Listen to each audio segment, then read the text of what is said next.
Amigas, amigos, olá! Nesse nosso primeiro podcast, vamos conversar um pouco sobre a política migratória do governo Donald Trump. Nosso esforço neste podcast é colocar a bola no chão. Colocar a bola no chão porque a direita e a esquerda, através dos meios de imprensa, estão dando chutão para o alto. A esquerda está estupefata com as ações recentes, mas frequentemente exagera, inclusive nos números e nas potencialidades das deportações do presidente Trump, enquanto a direita tenta normalizar isso tudo. Então nós precisamos colocar a bola no chão, averiguar quais são as possibilidades reais de deportações por parte do presidente Trump, as potencialidades de problemas para os Estados Unidos que geram limitações nessas iniciativas do governo dos Estados Unidos, agora a partir de 2025. Um pouco de história.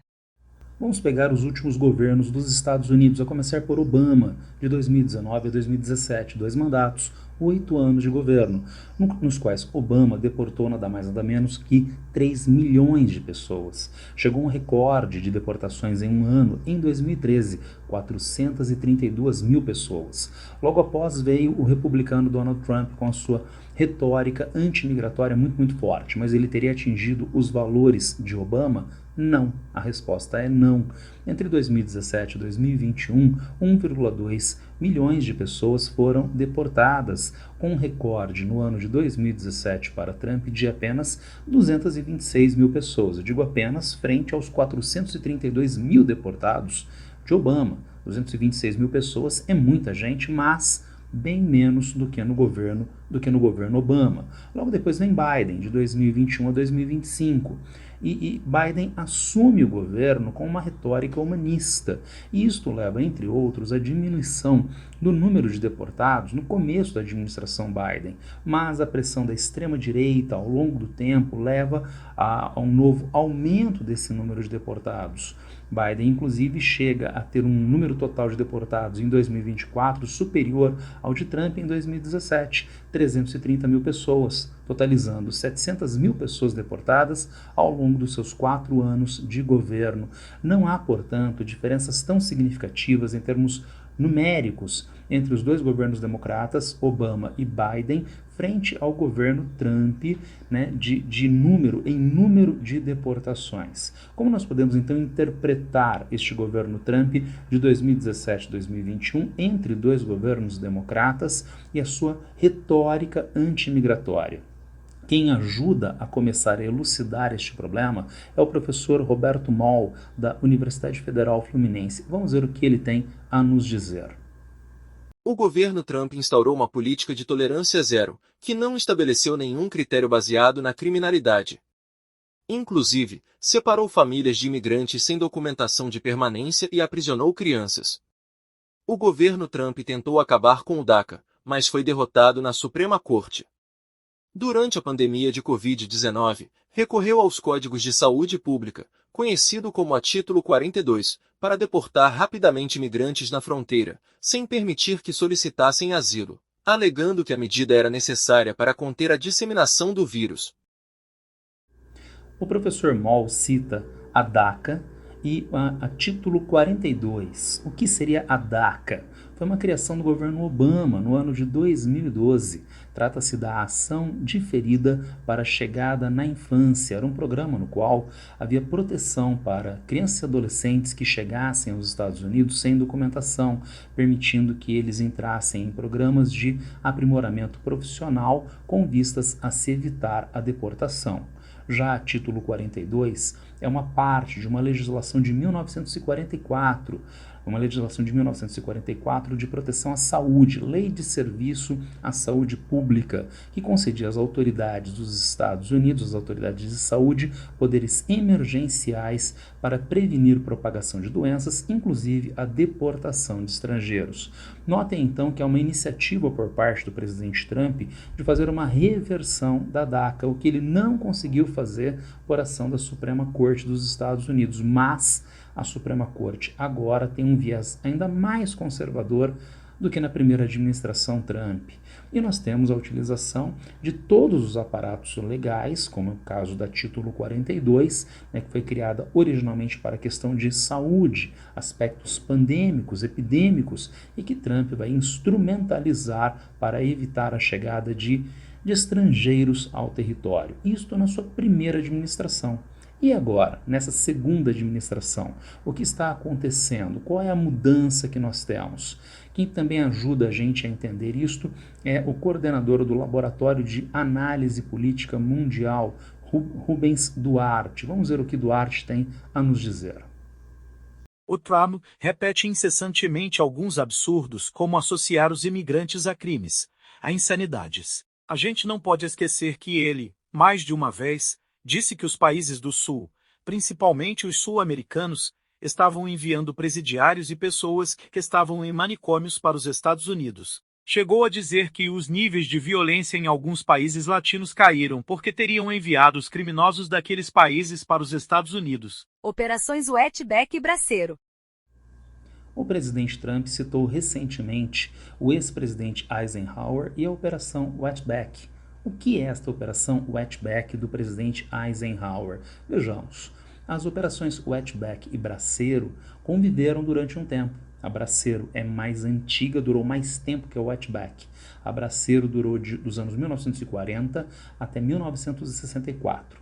E, portanto, a administração Eisenhower está dentro do período de vigência da Operação Braceiro, enquanto a Wetback vigiu só durante o período do Eisenhower, principalmente no ano de 1954. A Operação Wetback era uma operação de expulsão de imigrantes indocumentados no território americano. Essa operação teve início em meados de 1954 e, no intervalo de poucos meses, conseguiu a expulsão de 1,3 milhões de pessoas, migrantes indocumentados. Esta operação tem este nome, Wetback, costas molhadas, com uma referência pejorativa aos migrantes mexicanos que atravessavam o Rio Grande na fronteira entre os Estados Unidos e o México para chegar ao território americano. Então, vejam, o nome da operação já é bastante afrontoso, e não apenas o nome. Esta operação se valeu de recursos militares, estratégia militar, para fazer o rastreio, para fazer a identificação dos imigrantes indocumentados, a sua prisão e deportação para o território mexicano, inclusive com recursos de armas para fazer a prisão dessas pessoas como se elas fossem prisioneiras criminosas. Entretanto, a Operação Wetback, como eu disse há pouco, está dentro do escopo histórico de uma outra operação, a Braceiro. A Braceiro, de 1942, buscava aumentar o fluxo migratório de mexicanos para os Estados Unidos, em especial para os estados do Sul, atendendo à demanda de força de trabalho nessas regiões, força de trabalho para a agricultura e para o setor de serviços. Vejam que parece uma contradição. Há uma operação Braceiro que estimula a migração de mexicanos para os Estados Unidos e o presidente Eisenhower lança uma operação Wetback para a expulsão de imigrantes dos Estados Unidos. Como a gente pode entender esta aparente contradição? Ora, os empregadores no sul dos Estados Unidos, nos anos 1950, davam preferência para os migrantes indocumentados, porque eles são muito mais baratos. Isso gerou uma pressão muito forte por parte de sindicatos de trabalhadores rurais e também de uma direita americana historicamente racista, xenófoba frente aos mexicanos. Diante desta pressão dos sindicatos, da direita xenófoba, o presidente Eisenhower lançou a Operação Wetback. Agora, notem bem, essa operação acaba gerando uma prisão em massa e deportação de imigrantes? Sim, sem dúvida alguma. Entretanto, essa operação não cessa o fluxo migratório de mexicanos em direção aos Estados Unidos, o que geraria óbvios problemas para a burguesia americana, que sempre se valeu dessa força de trabalho barata. Então, a ideia se tornou a seguinte: o presidente Eisenhower negociou a redução das exigências trabalhistas de contratação de mexicanos através da Operação Braceiro. Concomitantemente a isso, lançou o Wetback, fazendo a perseguição e deportação dos indocumentados. Era uma forma através da qual se barateava a contratação dos imigrantes mexicanos pela burguesia americana através da Operação Braceiro e contemplava simbolicamente a direita racista e os sindicatos com a ideia de uma operação de deportação em massa. Insisto, contemplava simbolicamente, porque o fluxo migratório continuou existindo e com muita força. E, portanto, a fala do presidente Donald Trump, vamos fechar as fronteiras, disse ele, porque neste momento estamos enfrentando uma invasão, temos milhões e milhões de pessoas entrando no nosso país e será necessário realizar deportações em um nível que não vemos há muito, desde Eisenhower. Esta fala é uma distorção da realidade, porque a Operação Watchback, por mais dura que tenha sido, foi uma solução política que na prática não deteve o fluxo migratório de mexicanos em direção aos Estados Unidos, muito pelo contrário, ele continuou bastante forte nesse período. Um presidente americano pode tratar imigrantes dessa forma?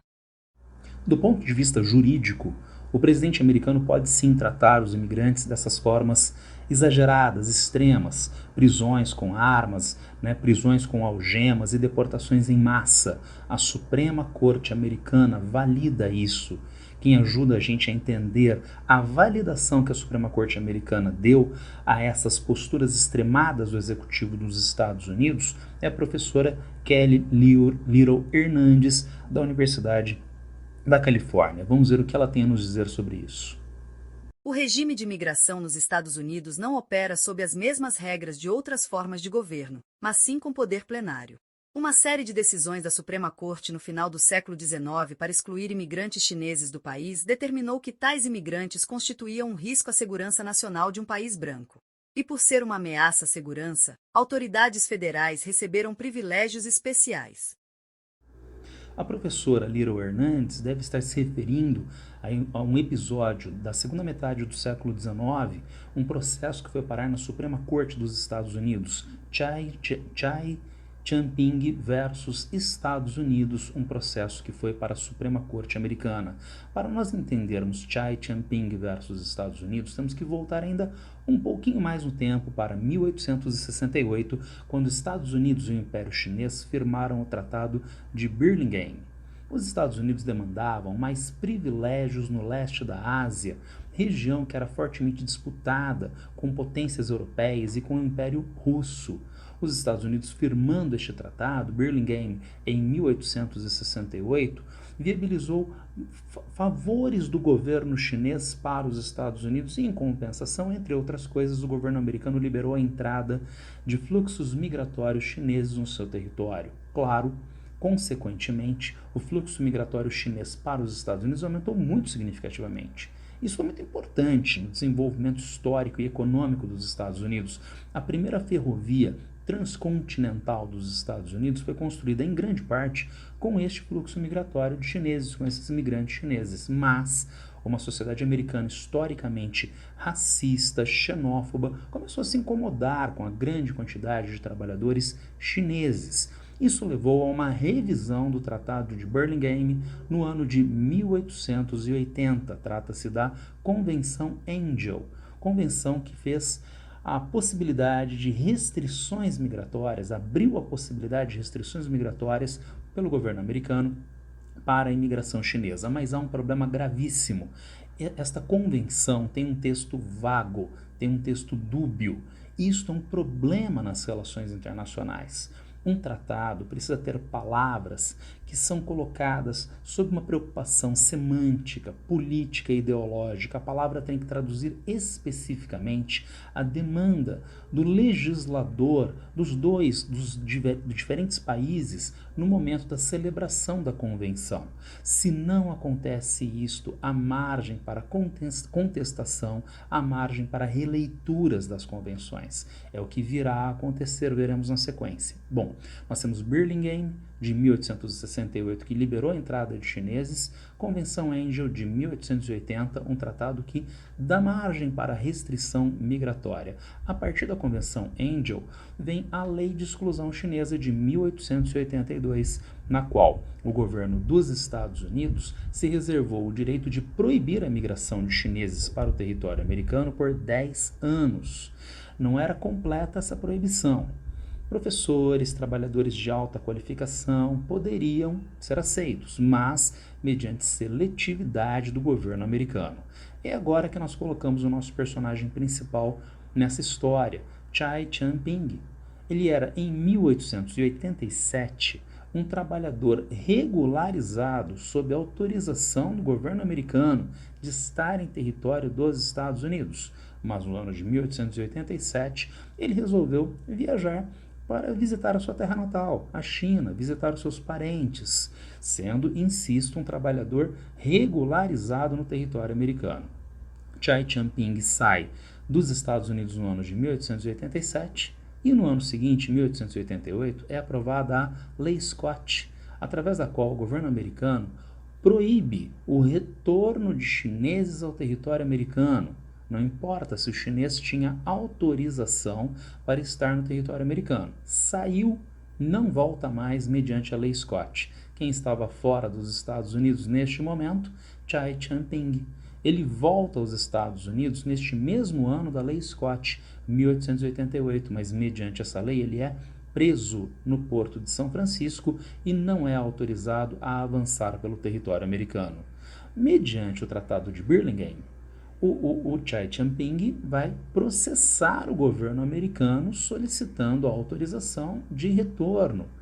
E havia a Convenção Angel, mas com um texto extremamente dúbio.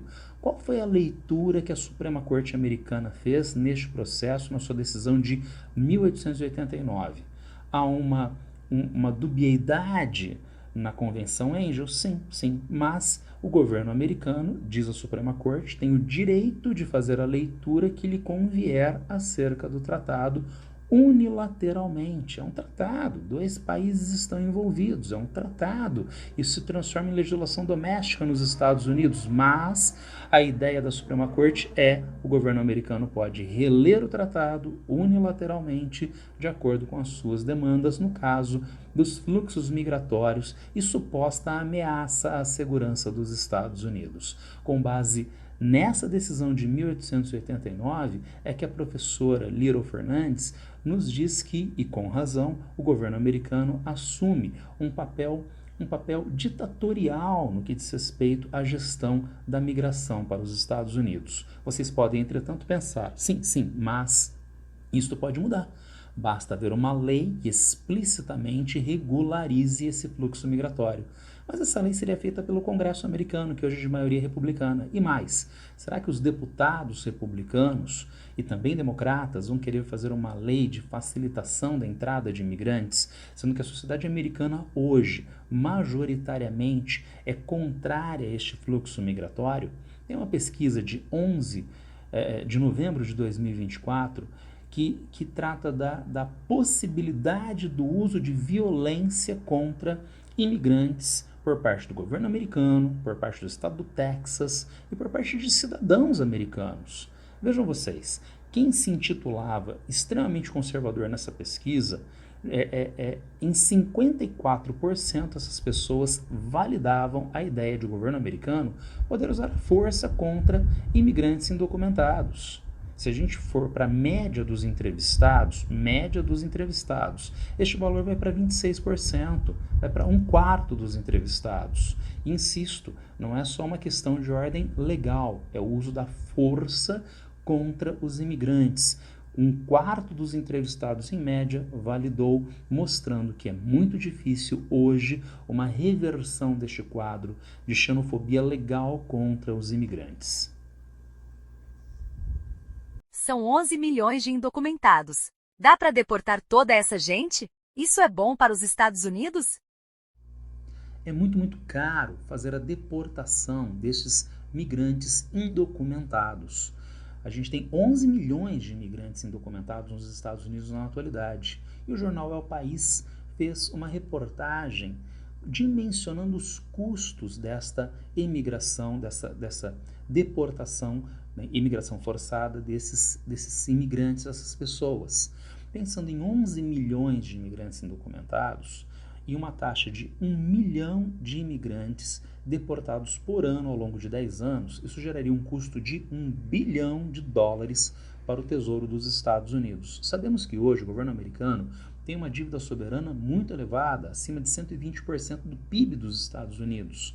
Talvez o governo americano não tenha dinheiro para operacionalizar a deportação de tanta gente. Não é apenas um problema de ordem prática, o custo imediato da deportação. É um problema de ordem econômica bem ampla, é um problema bem amplo, porque esses imigrantes indocumentados são pessoas que consomem produtos, bens e serviços nos Estados Unidos, pagam impostos e são força de trabalho barata. Há estimativas de queda do crescimento do PIB dos Estados Unidos até 2028 de 1,2% a 7,4%, segundo essa reportagem do El País, no que diz respeito à imigração forçada, à deportação destes indocumentados. Vocês podem, entretanto, fazer um questionamento. Poxa, mas são imigrantes, são trabalhadores. Esses imigrantes trabalhadores ocupam vagas de empregos de nativos americanos, mas hoje nos Estados Unidos o desemprego está muito, muito baixo. E boa parte desses empregos dos indocumentados não são empregos desejados pelos nativos americanos. E, portanto, eles são fundamentais também no que diz respeito a esta oferta de força de trabalho. Então a pressão por deportações é só xenofobia de extrema-direita? Na verdade, a pressão pela deportação deve ser muito mais midiática para aterrorizar os imigrantes e para jogar com a base de extrema-direita que é favorável a essas medidas extremadas, do que prática de deportação em si. E por que isso? Aumentando a pressão contra os imigrantes, esses imigrantes indocumentados são um grupo altamente vulnerável. Eles não estão cobertos pela legislação americana. Se eles acessarem as instituições americanas, indocumentados como eles são, eles acabam sendo deportados. E por isso eles são força de trabalho extremamente barata. Essa força de trabalho extremamente barata fica ainda mais vulnerável, fica com um custo ainda menor dada esta pressão institucional e midiática. Mas, como eles são necessários, eles ficam em grande parte só sob pressão, havendo um espalhafato enorme sobre os mesmos números de imigrantes que eram deportados nas administrações anteriores. Qual é então o desdobramento disto? O governo Trump faz essas medidas bombásticas de deportação, gera medo e aumenta a vulnerabilidade dos imigrantes indocumentados, mas não faz a sua deportação massiva efetivamente. Isso já gera um grande inicial benefício para a base política, para o embasamento político do presidente Trump. Porque diante da permanência de imigrantes indocumentados vistos no território americano, a base vai continuar alimentando o presidente Trump nas suas medidas bombásticas. E ainda mais, quanto mais se fizer disto, voltando à temática anterior, mais esses imigrantes indocumentados ficam vulneráveis, mais eles são baratos para a burguesia. Se alimenta politicamente o presidente Trump de um lado e se concede uma força de trabalho super explorada para a burguesia americana, mantendo-se, quem sabe, mais ou menos as mesmas quantidades de imigrantes deportados que as administrações anteriores fizeram. Bom, era isso para hoje.